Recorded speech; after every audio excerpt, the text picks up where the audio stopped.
பர்திமேயு சுவிசேஷ ஊழியங்கள் வழங்கும் நற்செய்தி நேரம். தேவ செய்தி பாஸ்டர் ஆர். அகஸ்டின். இந்த நாளில் உங்களோடு பேசி வருகிறேன். துக்கம். மனிதனுக்கு பலவிதமான துக்கங்கள் இருக்கு. ஏன்னா திடீர்னு ஒரு வியாதி வந்துருச்சுன்னா துக்கம் வந்துடுது. சங்கீதம் 41:8 படி இந்த வியாதி நீங்கி பிழைப்பேனா, அதுவே அவனுக்கு பாதி துக்கம். அந்த பயத்திலே பாதி துக்கத்தில் என்ன ஆயிடுறான், போயிடுறான். சிலருக்கு பார்த்தீங்கன்னா டாக்டர்கிட்ட போனாலே ஏதாவது ஒன்று சொன்ன உடனே மனசில் குழப்பம், அதுலேருந்தே கூட கொஞ்சம் சோமலாமாயிடுறாங்க. சிலருடைய மனநிலையே எப்பவும் ஏதாவது ஒரு சுகவீனத்தோடு இருக்குமோ, அது இருக்குமோ இது இருக்குமோ, அந்த பயத்திலே இன்னைக்கு துக்கம் இருக்கிறவங்களோட பலவிதமான துக்கங்களை குறித்து சொன்னேன். மனதின் துக்கத்தை குறித்து சொன்னேன், தேசத்தை குறித்த துக்கத்தை சொன்னேன், ஒரு குடும்பத்தில் இருக்கிற துக்கத்தை சொன்னேன். இப்போ கர்த்தருடைய துக்கத்தை சொல்லணும். மறுபடியும் உங்கள் வேதத்தை தயவு செய்து ஏசாயா 53ஆம் அதிகாரத்திலே 3வது வசனத்தை எல்லாரும் திருப்பிக்கிறீங்களா? அப்படி எல்லாரும் தேடி 53 எடுக்கிற வரைக்கும் நீங்களும் நானும் சேர்ந்து பாடுமா? ஆண்டவருடைய துக்கம் என்ன தெரியுமா? அல்லேலூயா. எல்லாரும் சேர்ந்து பாடுமா? என்ன ஆண்டவருடைய எதிர்பார்ப்பு என்ன தெரியுமா? ஒருவரும் அழிஞ்சு விடக்கூடாது. அதான் அவருடைய துக்கம். ஒருவரும் அழிந்து போகாமலே தாயகம் வர வேண்டும் தப்பாமலே. ஒருவரும் அழிந்து போகாமலே தாயகம் வர வேண்டும் தப்பாமலே. இயேசுவால பிடிக்கப்பட்டவன், அவர் இரத்தத்தால கழுவப்பட்டவன். இயேசுவால பிடிக்கப்பட்டவன், அவர் இரத்தத்தால கழுவப்பட்டவன். எனக்கென்று எதுவும் இல்லை, இந்த பூமி சொந்தம் இல்லை. எனக்கென்று எதுவும் இல்லை, இந்த பூமி சொந்தம் இல்லை. எல்லாமே இயேசு, எல்லாமே இயேசு, எல்லாம் இயேசு, இயேசு, இயேசு, எல்லாம் இயேசு, இயேசு, இயேசு.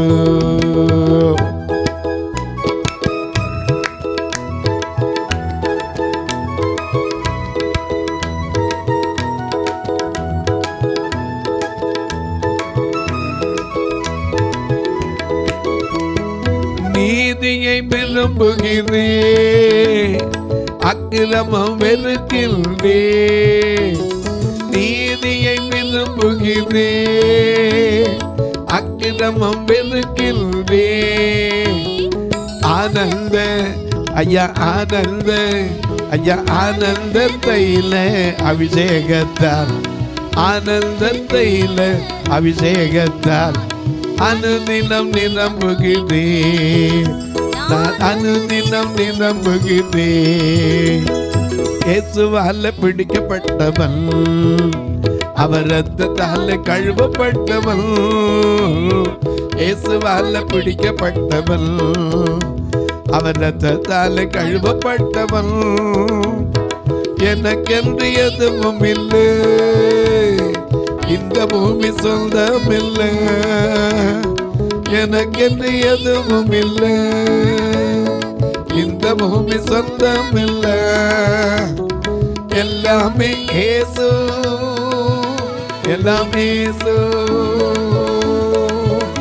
எல்லாம் இயேசு, இயேசு, இயேசு, எல்லாம் இயேசு, இயேசு, இயேசு.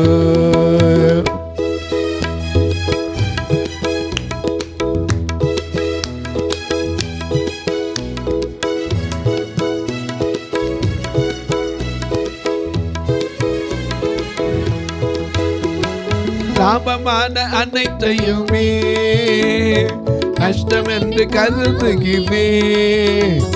சாபமான அனைத்தையுமே நஷ்டம் என்று கருதுகிறேன்.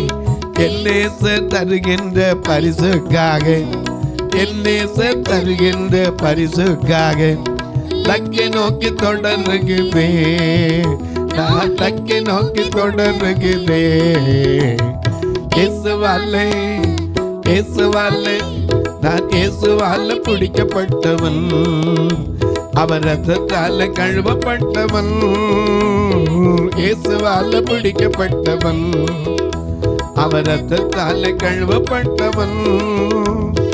எனக்கென்று எதுவும் இல்லை, இந்த பூமி சொந்தமில்லை. எனக்கென்று எதுவும் இல்லை, இந்த பூமி சொந்தமில்லை. எல்லாமே இயேசு, எல்லாமே இயேசு,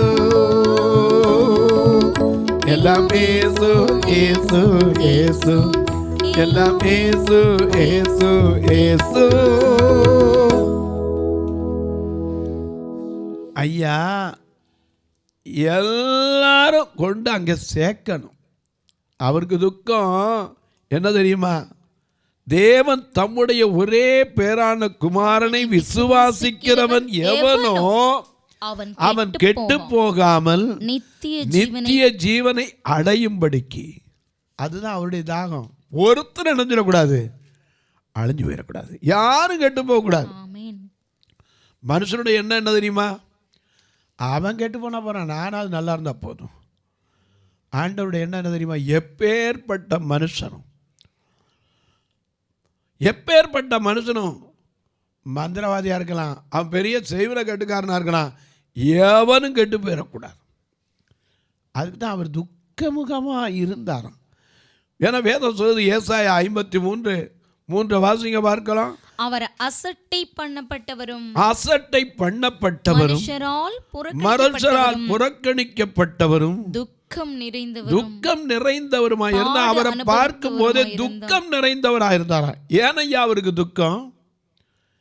எனக்கு அன்பானே, இந்த உலகத்தை படைச்சு எல்லாவற்றையும் படைச்சு மனிதனை உண்டாக்கி, எப்பா இதை ஆண்டுக்கடாப்பா, இதை நல்லா அனுபவிடாப்பான்னு விட்டாரே, இந்த மனுஷன் அனுபவிக்க தெரிஞ்சா?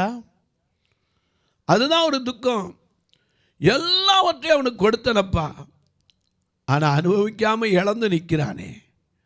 அதனால தான் லூக்கா 15:19 வாசிக்கிறோம், இழந்து போனதை தேடவும் ரட்சிக்கவுமே மனுஷகுமாரன் வந்திருக்கிறார். அதுக்கு தான் இந்த பூமிக்கு வந்தார். எனக்கு அன்பான ஆதாம் ஏவாள்ல இருந்து ஒரு மனிதனால் எப்படி கீழ்ப்படியாமையினால பாவம் இந்த பூமிக்கு வந்ததோ, ஒரு மனிதனுடைய கீழ்ப்படிதலினாலே அது நிவர்த்தியாக்கப்பட்டது. ஏன்னா அந்த ஒரு மனிதன் யாரு? ரோமர் 5:19 வாசிக்கிற ஒரு மனிதனுடைய கீழ்ப்படியாமை. அந்த ஆதாம், ஆண்டவர் சொல்லியிருந்தார், எல்லாத்தையும் கொடுத்தியப்பா, நீ எல்லாத்தையும் வச்சுக்கோ, எல்லாத்தையும் வச்சுக்கோ, உனக்கு தாண்டா, எல்லாத்தையும் நல்லா, ஒன்றை மட்டும் தொடாதே. தினம் வந்து அவங்களோட பேசுவார், தினம் வந்து அவங்களோட மகிழ்ந்திருப்பார். பகலின் குளிர்ச்சியான வேலையில் இறங்கி தகப்பை எப்படி வீட்டுக்கு வந்தாலும் பிள்ளைகிட்ட பேசுவாலும் அதை மாதிரி பேசிக்கிட்டு இருந்தார். ஆனால் ஒரு நாள் தேவ சத்தத்தை மறந்து இன்னொரு சத்தத்துக்கு செவி கொடுத்து அவன் செய்ய வேண்டாம் என்று சொன்னதை செஞ்சதுனால ஆண்டவர் துக்கத்தோடு அவனை தேடுகிறார். ஆதியாகமம் 3:9 ஆதாமே ஆதாமே நீ எங்கே இருக்கிறாய்? இன்னைக்கு அநேகருக்கு இந்த கேள்வி கேட்டால் கோபம். எங்கே இருக்கேன்னு கேட்டால் தான் கோபம் வரும். மனைவி புருஷனை பார்த்து எங்கே இருக்கேன்னு கேட்டாங்கன்னா எங்கே இருக்கேன் அவ்வளோதான் கடிக்க போயிடுவாங்க. எனக்கு அன்பானுடைய எங்கே இருக்கேன்னு சொல்கிறதுல என்ன இருக்குது? ஆதாமுக்கு தேவனுடைய சத்தம் கேட்ட உடனே ஏன் பயம் வருது? ஓடி போய் ஒளிஞ்சுக்கிட்டான். ஆனால் ஆண்டவர் துக்கத்தோடு அவனை தேடுகிறார். என் பிள்ளைகளை காணுமே, எவ்வளவு அனுபவிக்க கொடுத்தேன், அடப்பாவி, ஒரு நிமிஷத்தில் அத்தனை மேன்மையை இழந்து நீ போறியடா. அவர் துக்கமுகமாயிருந்தார். என் ஜனம் பாவத்தில் மாழ்கிறதே. ஆண்டவருடைய துக்கம் வேற எதுவும் கிடையாதுங்க. நீயும் நானும் அழிஞ்சு போயிடக்கூடாது. நாம் இன்னைக்கு நினைப்போம் அவன் அழிஞ்சு அழியட்டும், நம்ம இருக்கோம்ல. அவர் அப்படி சொல்லவே இல்லை. யாரும் கெட்டு போயிடக்கூடாது. ஏன்னா அவர் கெட்டு போனவர்ல. அழகா பாரு, கெட்டு போன மந்திரை இயேசு ஏற்றுக்கொள்ளுவா, பாவத்து மக்களை குணமாக்கி ரட்சிப்பா, நல்ல செய்தி கேளுமே இயேசு ஏற்றுக்கொள்ளுவா, நம்பி வாரும் வாருமே தள்ளி போடமே மாட்டா, மசில்லாத ரத்தத்தான் சர்வசூத்தமாக்குவா, வல்ல தேவ ஆவியா தீய சுவாபம் மாற்றுவா, இந்த ஏற்ற நேரத்தில் வந்து சேர கடவி, புண்ணியநாதர் பாதத்தில் மீட்பும் வாழ்வு பெறுமே. கெட்டு போன மாந்தரை இயேசு ஏற்றுக்கொள்ளுவார். என கெட்டு போனதை, விட்டு போனதை, பட்டு போனதை சரிப்படுத்துகிறதே. ஒருவனும் கெட்டு போயிடக்கூடாது. அவருக்கு துக்கமே அதுதாங்க.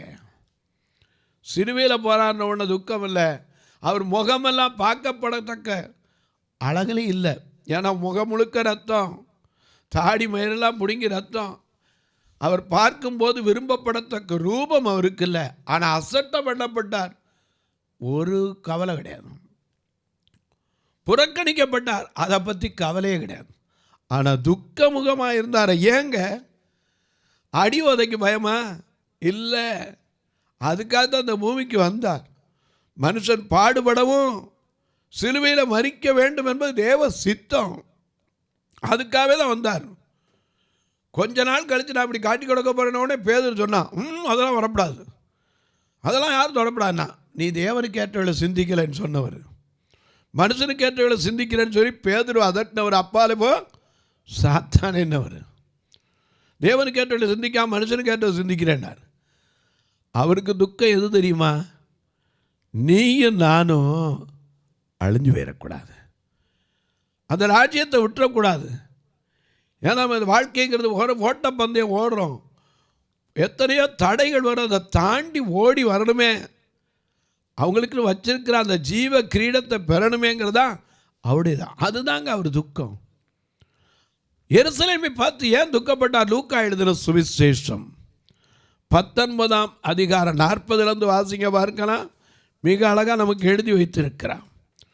லூக்கா எழுதின சுவிசேஷம் 19ஆம் அதிகாரம் 40 வாசிங்க பார்க்கலாம். நமக்கு அழகாக நமக்கு எழுதி வச்சிருக்கார். அவர் வரும்போது எருசலேமை பார்த்து கண்ணீர் வடிக்கிறார். அவர்களுக்கு அவர் பிரதியுத்தரமாக, இவர்கள் பேசாமல் இருந்தால் கல்லுகளே கூப்பிடும் என்று உங்களுக்கு சொல்லுகிறேன் என்றான்.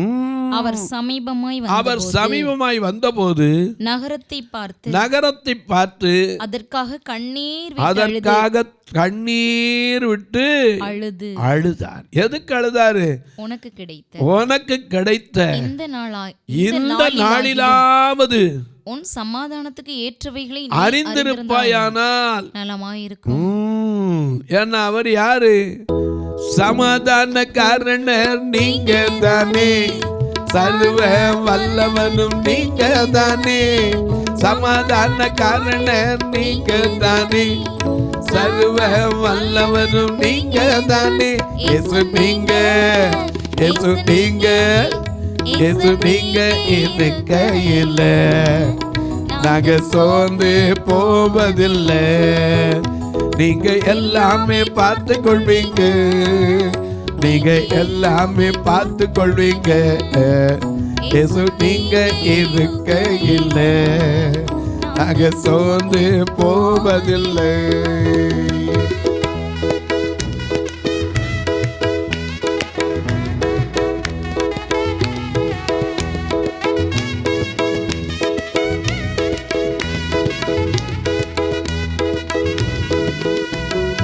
எனக்கு எனக்கு அழகெல்லாம் நீங்க தானே, எனது ஆசையெல்லாம் நீங்க தானே. எனக்கு அழகெல்லாம் நீங்க தானே, எனது ஆசையெல்லாம் நீங்க தானே.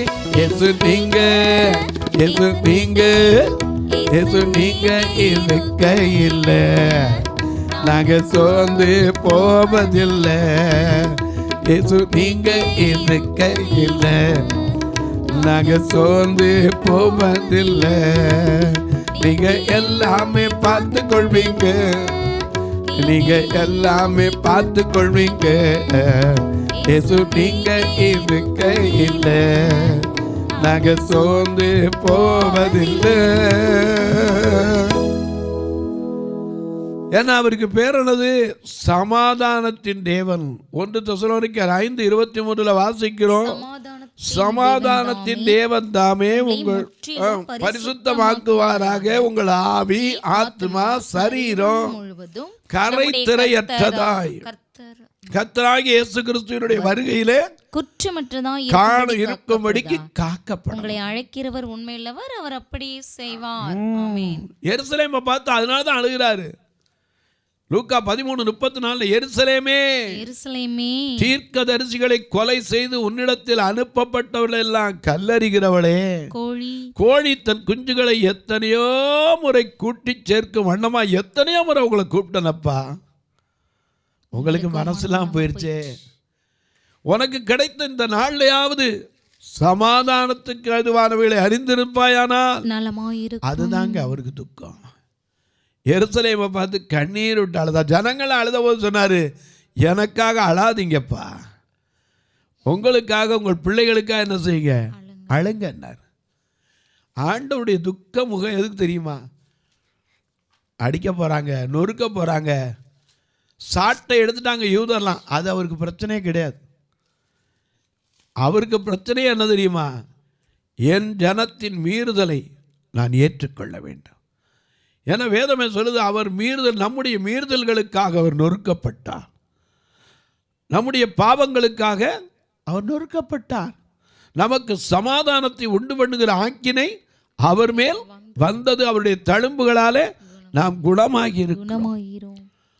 ஆனால் அவர் துக்க முகத்தோடு இருந்தாரே, எதுக்கு? அம்மா விட்டுட்டு போகிறோமேனா? அதான் அம்மாவுக்கு சொல்லிட்டாரு, ஸ்திரியே அதோ உன் மகன், மகனே அதோ உன் தாய். பொறுப்பு ஒப்படைச்சிட்டாரே, ஒப்படைப்பு சிலுவையில். எனக்கு கண்பாளை எல்லாத்தையும் பார்த்து தாகமாக இருக்கிறேன்னாரு. அதுவும் துக்கத்தில் வந்த வார்த்தை, மனதின் துக்கம். இன்னும் ஜனங்கள் ரட்சிக்கப்படலையே, இன்னும் என்னை அறியலையே. நாம் பாடிக்கிட்டு இருக்கோம், என்ன பாடிக்கிட்டு இருக்கோம்? இன்னும் பொம்மை அறியணுமே, இன்னும் கிட்டே சேரணுமே, இன்னும் பொம்மை நான் அறியணுமே, இன்னும் கிட்டே சேரணுமே. ராஜா உன் பிரசன்னம் போதுமையா, எப்போதும் எனக்கு போதுமையா.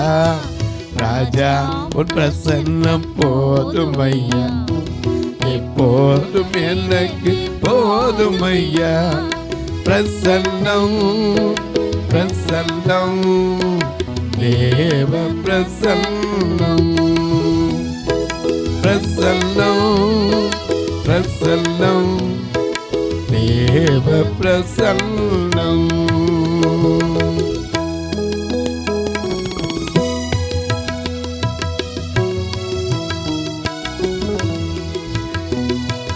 அதிகாலமே தேடுகிறேன், அதிகாலமே நான் தேடுகிறேன், ஆர்வமுடன் நாடுகிறேன், ஆர்வமுடன் நாடுகிறேன்.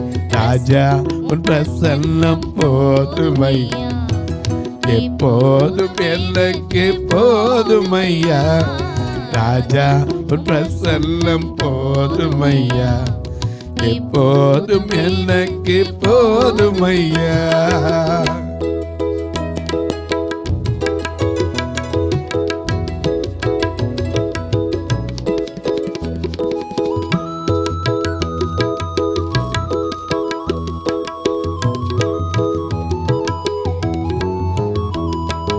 உலகம் எல்லாம் மாயையா, உலகம் எல்லாம் மாயையா, உம் அன்பொன்றே போதுமையா, உம் அன்பொன்றே போதுமையா.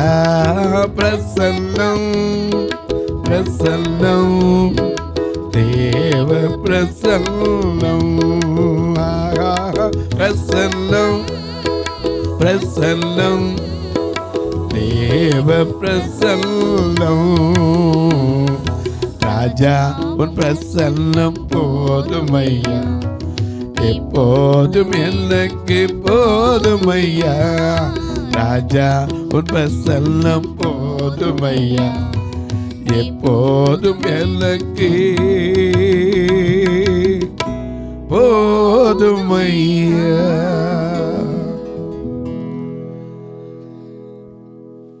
எனக்கு அன்பானவர்களே, அவர் பவனி வரும்போது எருசலேமை பார்த்து பேசுறார். தீர்க்கதரிசிகளை கொலை செய்து உன்னிடத்தில் அனுப்பப்பட்டவர்களை எல்லாம் கல்லறிகிறவளே, கோழி தன் குஞ்சுகளை கூட்டி சேர்க்கும் வண்ணமாய். கிராமங்களில் பார்த்துருப்பீங்க, கோழி குஞ்சுகளை அப்படி கூட்டிக்கிட்டே தெரியும். ஏதாவது இற கிடச்சுன்னா சரி, அப்போ என்ன அர்த்தம்? பிள்ளைகளே வாங்க, சாப்பாடு இருக்குன்னு அர்த்தம். சாயந்தரம் ஆயிடுச்சுன்னா ஒரு சத்தம், ஆபத்து வருது, வந்துருங்க, செட்டைக்குள்ள வந்துருங்க. ஏதாவது பருந்து இருந்து வந்துச்சுன்னா அதுக்கு ஒரு சத்தம் வச்சுருக்கு, கோழி கேறுதும்பாங்க. முட்டையிடுறதுக்கு மட்டும் கேரள, தான் பிள்ளைகளுக்காகவும் குஞ்சுகளை சேர்க்கும். ராத்திரியில் பார்த்தீங்கன்னா 10-11 மணிக்கு கூடையை போட்டு கவுத்திருப்பாங்க. அதுக்குள்ளே அந்த குஞ்சுகள் ஓடி விளையாடும்போது அப்போ என்ன அர்த்தம்? அந்த குஞ்சுகள் ஓடி விளையாடுறதுல அதுக்குள்ளே அதுக்கு சந்தோஷம் பிள்ளைகளோட. ஆண்டவர் அப்படித்தான் நம்மளை கோழி தன் குஞ்சுகளை கூட்டி சேர்க்க வேண்டாமா எத்தனையோ முறை. வாங்கப்பா வாங்கப்பா, வருத்தப்பட்டு பாரத மக்களை என்கிட்ட வாங்கப்பா வாங்கப்பான்னு கூப்பிட்டாரு. எத்தனை பேர் போயிட்டோம்.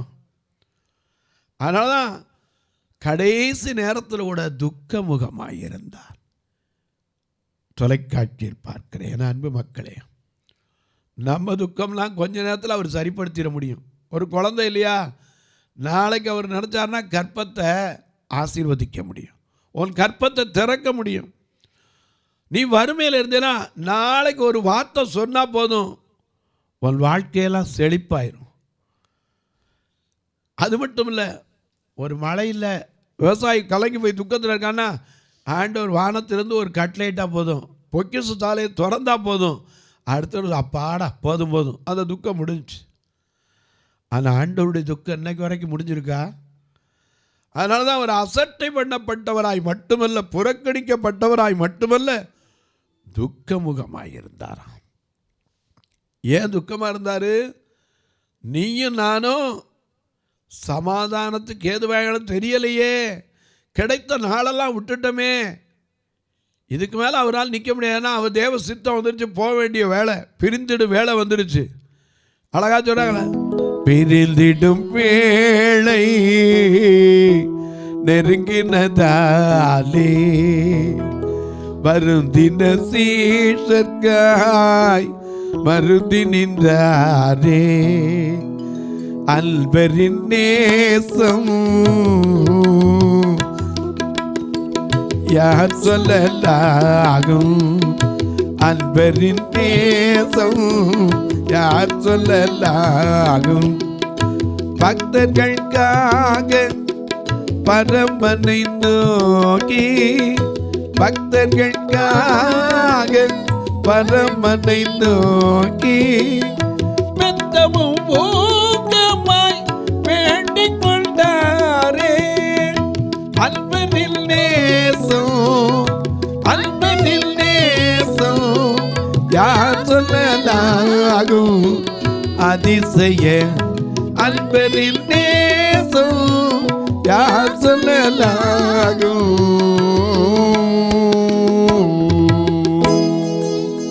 கடைசி நேரம், இனிமே எது பிரயோஜனம் இல்லை, ஆனால் துக்கத்தோடு இருக்கிறார். என் ஜனம் அழிஞ்சிடக்கூடாது, என் ஜனம் அழிஞ்சிடக்கூடாது. ஆண்டவுடைய துக்கம் அதாங்க. உனக்கு நல்லா கொடுத்த சரீரத்தை குடித்து வெறிச்சு கூத்தாடி அழிச்சிக்கிட்டு இருக்கமே, இன்றைக்கும் துக்கப்பட்டுக்கிட்டு தான் இருக்கேன். 2000 வருஷத்துக்கு முன்னாடி துக்கமுகமாக இருந்தவர் இப்போவும் ஏன் துக்கமாக இருக்கார்? நீயும் நானும் அழிஞ்சு போயிடக்கூடாது, பரம ராஜ்யத்துக்கு வந்து சேரணும். தொலைக்காட்சியை பார்க்கிறவர்களே, இந்த நிகழ்ச்சியை பார்க்கிறதோட நிற்காம ஒரு வார்த்தை ஜெபம் பண்ணுங்க. கர்த்தர் ஏவினால் நீங்கள் இந்த ஊழியத்தை தாங்கலாம். கட்டாயம் இல்லை, விசனமாய் அல்ல. ஒரு நாள் நிகழ்ச்சியை தாங்கலாம். ஆலயத்தில் இந்த பார்வையற்ற மக்களை அழைத்து வர்றதுக்கு மாதம் மட்டும் 20,000 வேன் வாடகை வருது. இவங்களை நல்லா சாப்பிட வச்சு அனுப்புறதுக்கு உங்கள் பிறந்த நாள், திருமண நாள் போன்ற நல்ல நாட்களில் உதவலாம். பார்வையற்றர் மரித்தா கூட அந்த அடக்க ஃபியூனரல் காரியத்துக்கு எப்போ ஒன்று வச்சுருக்கணும். ஏன்னா மரணம் எப்போ சம்பவிக்கணும் யாருக்கும் சொல்ல முடியாது. அதே போல் உங்கள் ஜெபக்காரி எது இருந்தாலும் சரி, தாராளமாக காலை 10லேருந்து 5 மணி வரைக்கும் சொல்லலாம். அதுபோல் ஐயா எப்படி நாங்கள் தொடர்பு கொள்ள கேட்டிங்கன்னா, இதில் 2 ஃபோன் நம்பர் வரும். ஜிபே உண்டு, ஃபோன்பே உண்டு, தொடர்பு கொள்ளலாம். கணக்கு வைக்கிறவங்க என்கிட்ட கேளுங்க, அதற்கான வழிமுறைகளும் சொல்கிறேன். தபால் வழியாக தொடர்பு கொள்றவங்க, மணி ஆர்டர் வழியாக தொடர்பு கொள்ளவங்களும் உண்டு, போஸ்ட் பேங்க் அக்கௌண்ட் நம்பர் உண்டு, அது வழியாகவும் நீங்கள் தொடர்பு கொள்ளலாம். 36 35 38 89 63. இப்போ உங்களுக்காக ஜெபிக்கட்டுமா?